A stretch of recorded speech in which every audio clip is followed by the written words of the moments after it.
If you've ever walked into a meeting, a boardroom, a conversation, or even a networking space and instantly you felt that pressure to prove yourself before even opening your mouth, you're in the right place. In this video, I'm going to be sharing with you a 7-part framework on how to command a room without saying a word. And I'll be using the acronym G.R.A.V.I.T.Y, G.R.A.V.I.T.Y, to discuss nonverbal executive presence while you protect your mental and emotional peace.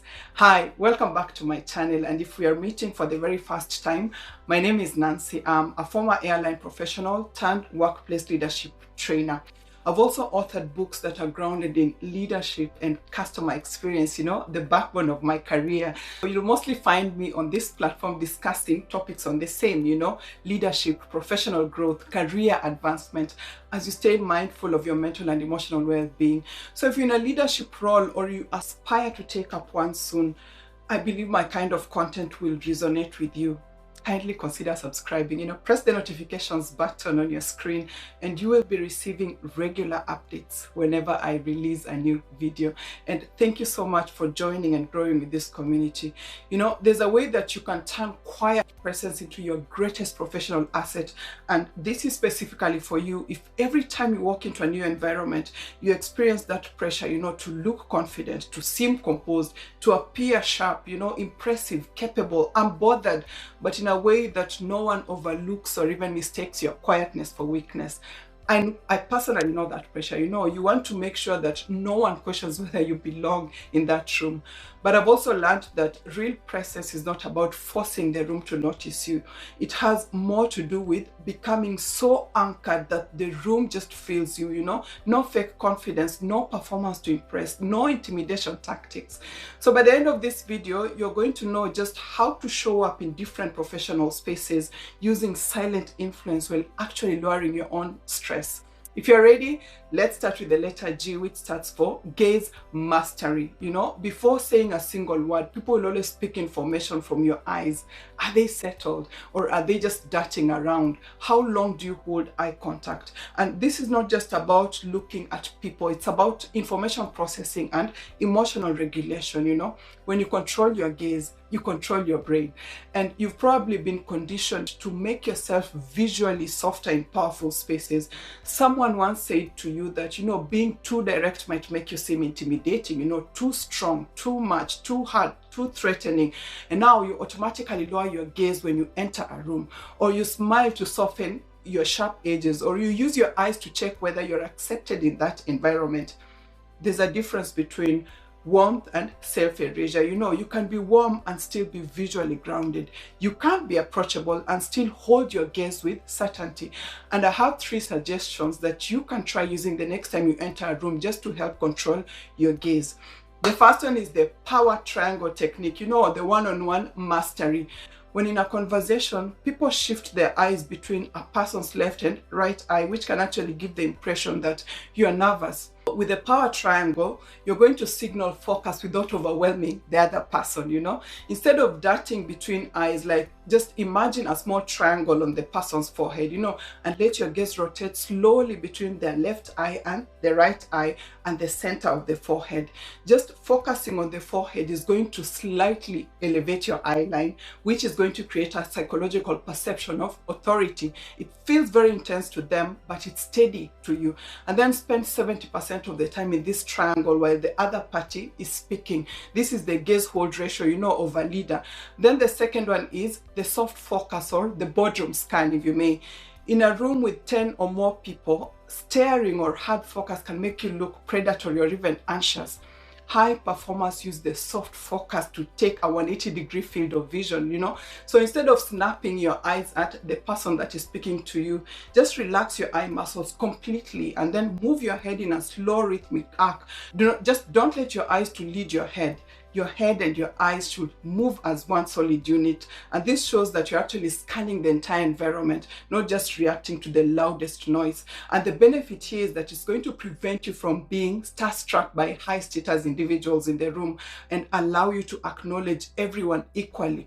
And then from a wellness standpoint, rapid darting eye movements are actually biologically linked to the fight or flight response. So when your eyes dart, your brain tells your heart to beat faster because it thinks that you're actually looking for a threat. And the moment you consciously slow your eye movements and use the soft focus, you trigger the parasympathetic nervous system. And the truth is, when you stabilize your gaze, you are literally hacking your own biology to stay calm. A steady gaze is equal to a steady pulse. The letter R stands for rhythmic breath. Breath is the hidden engine of presence. This is contrary to the popular belief that executive presence is mainly about posture or facial expression. If your breathing is off, everything is going to be compromised. Your pace will change. Your face is going to tighten. Your blinking is going to speed up. Your shoulders are going to rise. Your gestures are going to get quicker.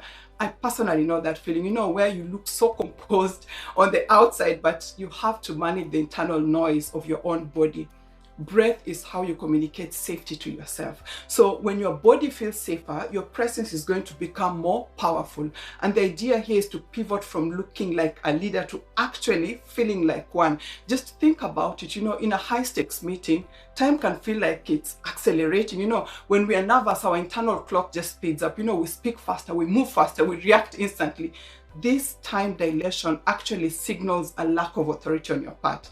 And the person who controls the tempo of a room is the one who controls their own breath. So by slowing your own breath, you manually override the room's frantic pace. To command a room, you want to move the air without moving your frame. It's called the low belly resonance. Just inhale through the nose to the count of 4.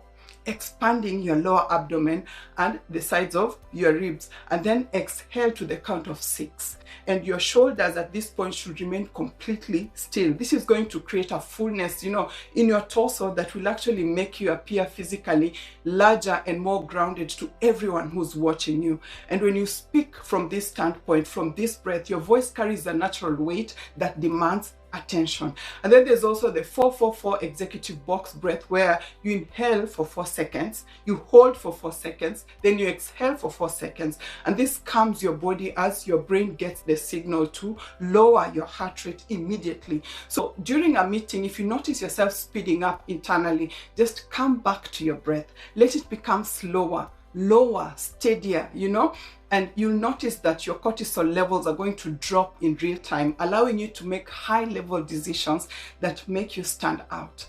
The letter A stands for alignment, and this is the architecture of your presence, coherence in the body, where your head is level, your neck is relaxed, your shoulders are open, your chest is, lifted naturally, your spine is tall, your feet are grounded.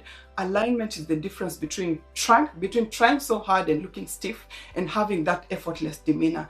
Our bodies have a way of telling the truth even before our mind does. You can say that I'm confident, I know my worth, I belong here.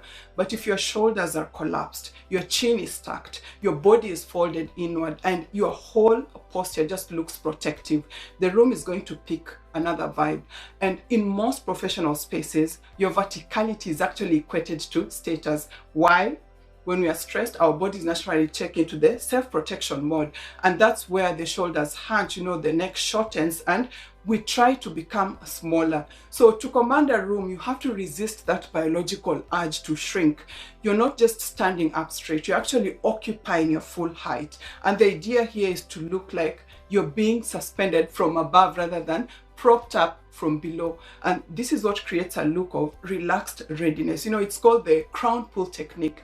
It's a micro adjustment that is going to change your entire silhouette literally in less than a second. Just imagine a silver thread attached to the very crown of your head, the back part, not the forehead.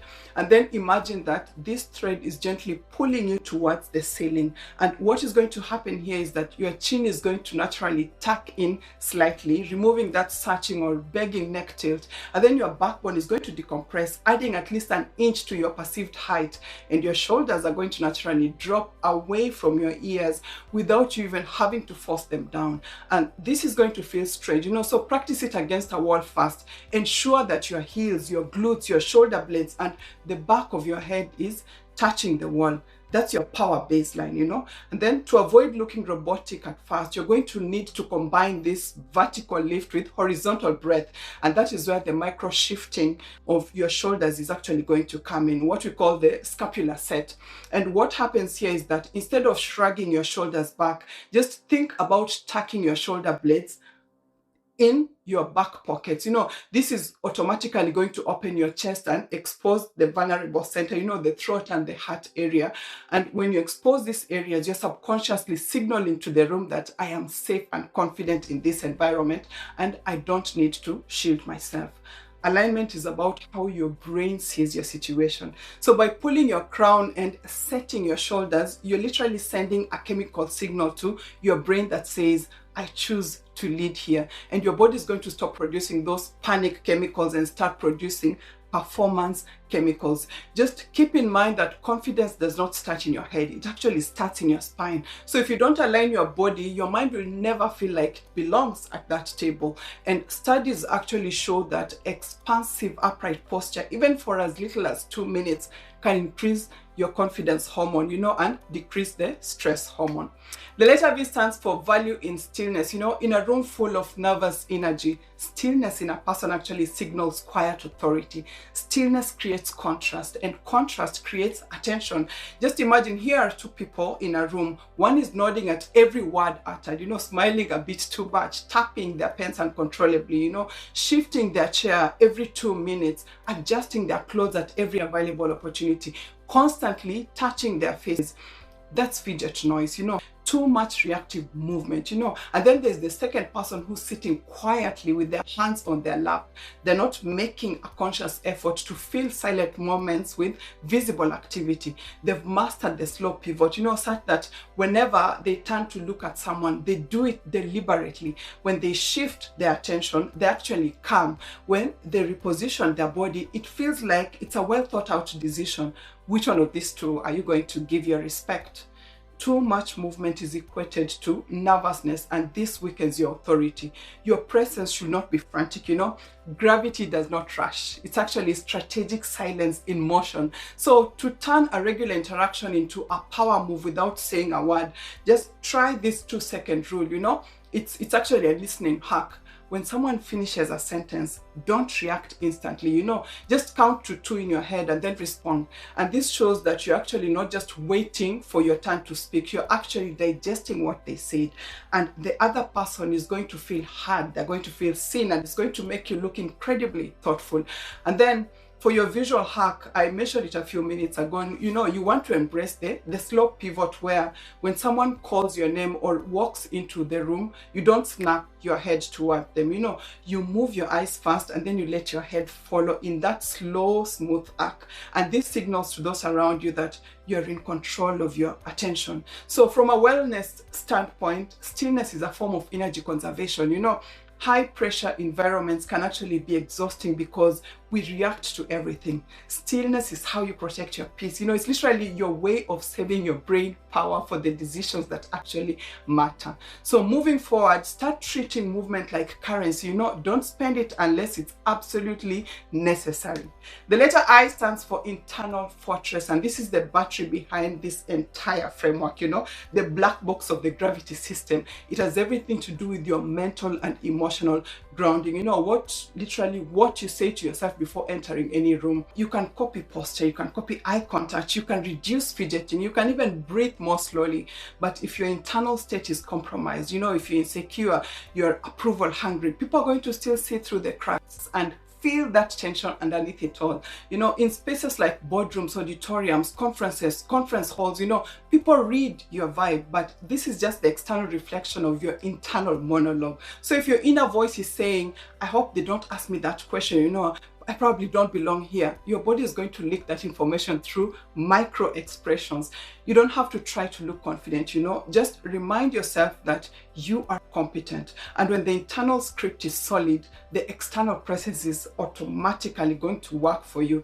Internal fortress is going to help address imposter syndrome and what you consider internal chaos head on and get you feeling solid naturally. And I want to give you 3 silent scripts that, call it the AAA affirmations, that you can easily loop in your head during meetings until they start feeling natural to you. I personally prefer to look at them as executive anchors than regular mantras. The first one is just tell yourself, I have nowhere else to be. This anchor is going to ground you in the present, which will naturally slow your blink rate and stabilize your gaze so that you don't have to worry or focus on what happens next.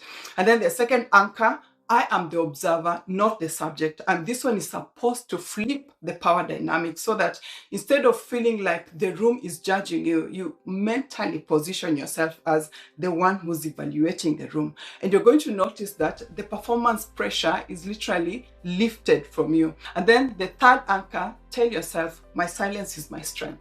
And this is going to reframe that awkward 2-second pause, the 2-second rule, as a weapon of choice rather than a lack of an answer. And the internal fortress is not about being cold or unapproachable. It's actually about being sustainable. A case where you can actually walk out of a 2-hour high pressure negotiation feeling so energized instead of overwhelmed because you never let the noise enter the inside of your walls. Our thoughts have energy, and the room may not hear the words, but it often feels the frequency. And when you use an internal script, you are literally engaging your logical brain, and this is going to physically inhibit your emotional brain and naturally prevent your cortisol spike, as we've seen earlier in the video. Just tell yourself when you wear a persona that is unlike you, the room is going to smell the effort, and that is going to be very exhausting for you, and it's going to come off as untrustworthy to the other people who are watching you. Your external presence can only be as stable as your internal environment. So build your fortress first, and the room will follow. The letter T stands for territory claim. If you've ever entered powerful spaces like you're trying to not inconvenience anyone, this one is specifically for you. Territory claim is about how you enter a room, place yourself, sit, stand, orient your body. Pressure notwithstanding, do you arrive with intention? Do you take your place calmly, or do you choose the edge seat trying to just disappear? Do you place your things like you belong at that table, or do you completely minimize your belongings? Because you can be technically in a room but emotionally be standing outside of it. Command does not begin when the room validates you. It actually begins when you stop acting like a visitor in your own career. Territory claim is mostly psychological. It's about signaling that you're comfortable enough to unfold when everybody else is folding under pressure. And let's just look at the, unfolding principle. In high pressure meetings, you're going to instinctively contract when you're nervous, and you're going to find yourself tucking your feet under your chairs, crossing your arms, or just keeping your elbows so tight to your ribs. You're literally trying to become a bit smaller of a target. You feel like a leader from the inside out, you'll automatically do the opposite. You're going to unfold, you'll communicate to the room's collective subconscious that you're not afraid of being seen or being challenged. And what they see is you're not just occupying your chair, you're actually claiming the area around you. And when you own your space, the others will instinctively hesitate to interrupt or overstep your boundaries, And how do you do this? First, you use micro shifts, like small deliberate movements that expand your silhouette, like the elbow air gap, where you simply move your elbows 2 to 3 inches away from your torso. And this is going to create that white space around your body, which actually signals that you are relaxed and open. You can also do the triangulation of props. And here, if you have a notebook, a pen, a water bottle, don't just huddle them right in front of your chest. Place them, just try placing them slightly apart to define your workstation at that table. And what you're doing here is you're physically marking your territory, and it's going to make you feel and even look anchored. We also have the leg lead, and here you keep your feet flat on the floor, slightly wider than your hips. And this is going to provide that base for your vertical alignment and make it physically impossible for someone to push you off of your mental center. Claiming your territory is not just about ego. When you contract your body, you restrict your lung capacity and even increase muscle tension in your neck and upper back. And when you give your body that space to breathe and move, you prevent the tension headache cycle that actually ruins your focus. This one, I'm actually speaking from experience. You're staying open so that your brain stays creative even when the room is heated. The letter Y stands for yielding control. The strongest presence in a room is always the one that the room subconsciously starts to follow. Yielding control is where you stop managing yourself and you start managing the entire room. So instead of fighting against a chaotic environment, you actually absorb it, you neutralize it, and then you redirect it. And I've always talked about the thermostat versus the thermometer concept. Most people check into a high pressure meeting posing as thermometers, So if the boss is stressed, they get stressed. If the room is frantic, they speed up. They just reflect the temperature of the room. But you as a leader, the verb, want to be the thermostat, You want to set the temperature. And to do that, you first have to meet them where they are, Mirror their current situation before you take them to where you want them to go. Yielding, if you may, is like a shock absorber on a car. You take the bump so that the rest of the vehicle stays level. And this is the right intersection where emotional intelligence and nonverbal leadership actually merge. What I call the mirror then lead technique, is a 3-step nonverbal sequence that can actually shift a heated debate into a calm decision-making session. So step 1, which is the initial mirror, you're subconsciously saying I see you. And here, if the person is speaking or is leaning in and talking fast, briefly match their leaning angle, give a slow, deliberate note. And this signals that I am actually processing your energy. Then step 2, which is the yield, once you have locked in with them, slowly apply the alignment, the crown pull and the V, the value, the value in stillness, and then exhale a long silent R, which is the rhythmic breath, and then jump into step 3, which is the lead, slowly lean back, settle into your territory claim. And because you mirrored them fast, their brain is now subconsciously entrained to your brain. And when you slow down, they're going to instinctively begin to slow down, lower their volume, and actually match your composure. And the wrong way would be to just jump in to talk louder and wave your hands, because now you're just adding to the noise. The gravity way would be to first look at them with that gaze mastery. You nod once and then wait for the rhythmic gap. And then you slowly sit back, expand your elbows, which is, your territory, and wait 2 seconds. And what you're saying here is, because I did not react, your fire has nowhere to go. So by yielding, the immediate reaction is, I've gained total control of the pace. I've reset the room's thermostat to cool and collected. I hope you got value from this video, and if there's a letter that actually stood out to you that you probably need to work on, just let me know in the comment section, and then consider subscribing and pressing the notifications button if you haven't already and my kind of content resonates with you. And then take a moment and have a look at the video on your screen on the 4 people skills guaranteed to keep you at the top. It actually goes hand in hand with this video, and it's going to help shed light on some of the aspects that we have discussed in the video. Thank you so much for your company, and see you on the next one. Bye.